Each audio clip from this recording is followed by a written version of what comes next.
अस्सलाम वालेकुम माया रुबी अली ऐं सजाद मुसाफ़िर जो चैनल आहे यूट्यूब ते और सुठा वीडियोस ठाहींदा आहिनि हिन जी सुठी शायरी हूंदी आहे प्लीज़ तव्हां सभु आज एक हकीकत में बयान कर रहा हूँ। ज़िंदगी में मुझे एक लड़की मिली थी, उसने मुझे एक बात बताई थी, मगर वो बहुत बड़ी बात थी। दिल करता है वो मैं आप लोगों को सुना दूँ, ज़रा सुनिए गौर से। एक अनजान नंबर से मेरी दोस्ती हो गई थी और दोस्ती प्यार में बदल गई। उसने मुझे मिलने को बोला तो मैंने इनकार कर दिया और वो नाराज़ हो गया। उसकी नाराज़गी मुझसे बर्दाश्त नहीं हुई तो मैंने हाँ कर दी। उससे मिलकर बहुत अच्छा लगा। उसने मुझे बोला कि मैं तुम्हें मुकम्मल हासिल करना चाहता हूँ। मैंने उसे इनकार किया तो वो फिर नाराज़ हो गया, तो मैंने अपने आप को उसे सौंप दिया। वो मिलने की ज़िद करता रहा और मैं उससे मिलती रही।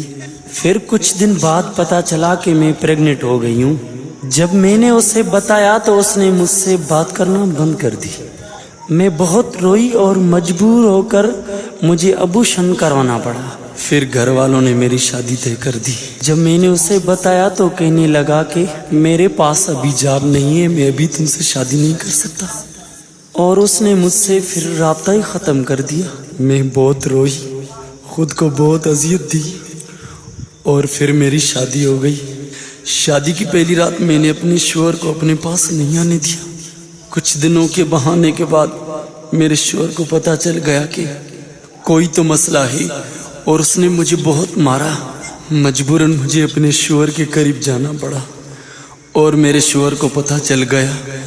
उसने जब पूछा तो मैंने सब बता दिया। मेरे शौहर ने मुझे बहुत मारा और सबको बताया भी। मुझे घर से भी निकाल दिया गया और मेरे घर वालों ने भी मुझे नहीं रखा। आज मेरी जिंदगी बर्बाद हो के रह गई। जिल्लत के अलावा मुझे कुछ हासिल नहीं हुआ।